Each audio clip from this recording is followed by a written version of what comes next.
فضلا وليس أمرا ادعمونا بلايك للفيديو واشتراك بالقناة.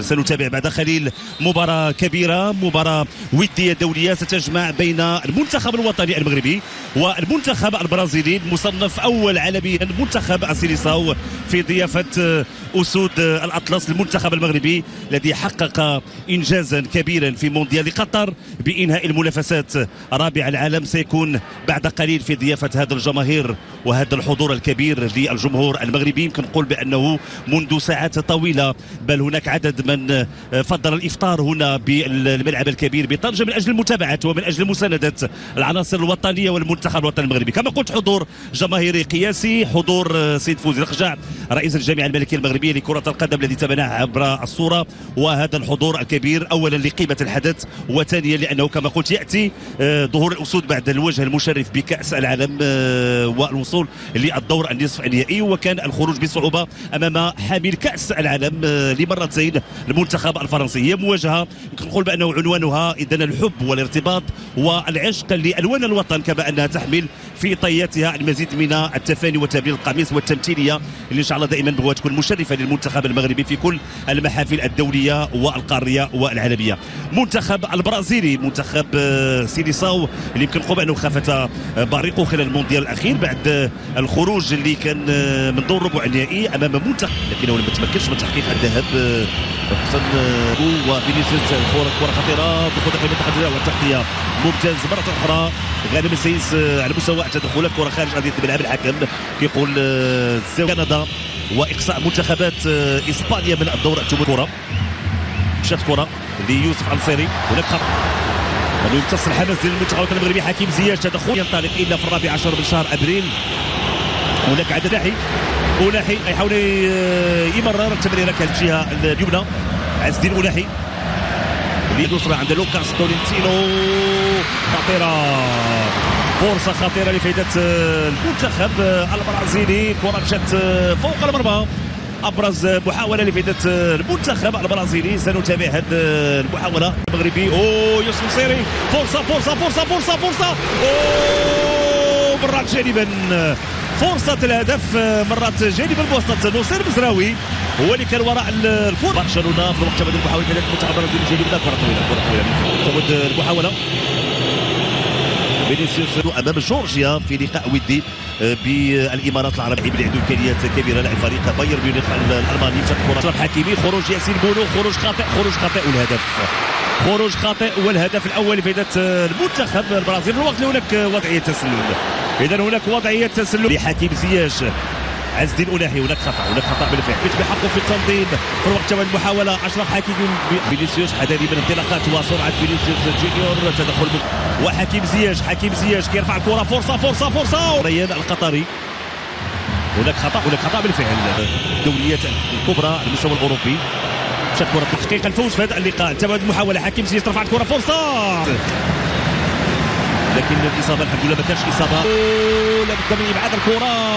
ياسين بونو، فرصة بوفال.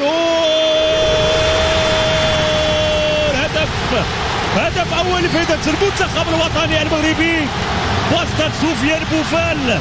يضع كرة في الشباك والهستيريا على مستوى المدرجات. فرحة كبيرة للجماهير المغربية بهدف سفيان بوفال في شباك الحارس ويفرتون. نصف ساعة كانت كافية للعناصر الوطنية من أجل الوصول للمرمى بعد محاولة اللي تلعبت بشكل ممتاز. تابعوا من جديد هذه الفرصة. حكيم زياش خطا الكرة بشكل ممتاز. انطلاقة كان المونديال القطري. وهذا كيعطينا إشارات بأن الجولة الثانية سننتظر.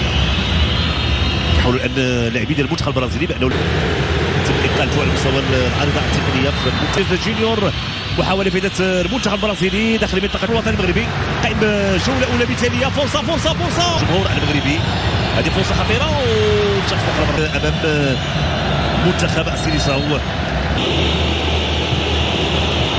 تدخل تين أوناحي، شو يعمل عند تين أوناحي؟ تمريره، فرصه لا شيء في الوقت مشات الكره عند لوكاس على مستوى الجهه اليسرى. الكره داخل منطقه الجزاء، فرصه اخرى خطيره في المنتخب البرازيلي.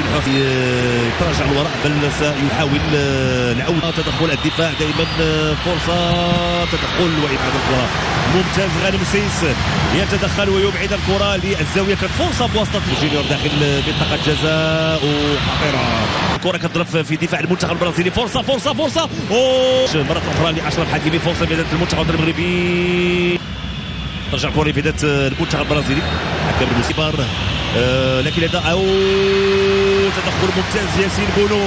ردة فعل ياسين بونو بعد تسديده قويه لرودريغو في الوقت اللي قلت بان كاس قاريه واحده.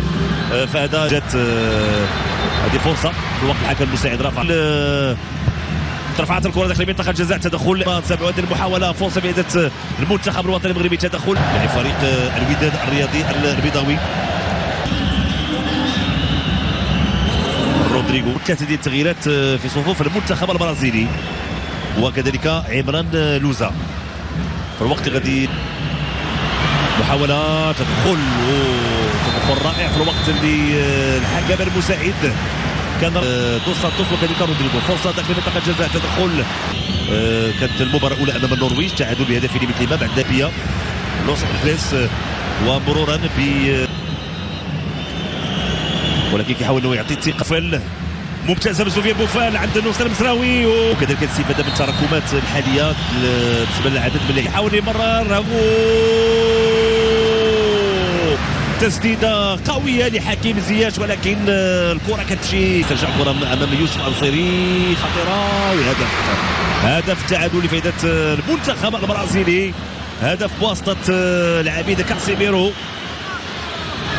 ياسين بونو كان بامكانه انه يحصل الكره ولكن الكره كتجاوز ياسين بونو وتعانق الشباك. هدف اول لفائده المنتخب البرازيلي. فرحه ديال الجماهير كذلك البرازيليه الحاضره وفرحه كبيره المغربي.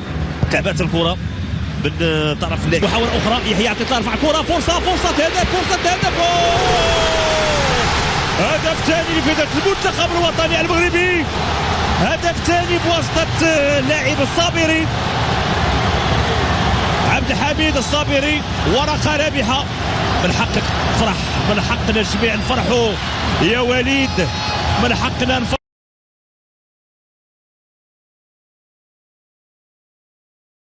فضلا وليس أمرا ادعمونا بلايك للفيديو واشتراك بالقناة.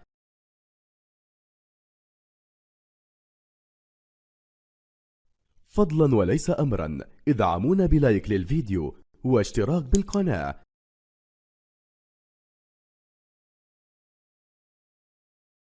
فضلا وليس أمرا ادعمونا بلايك للفيديو واشتراك بالقناة.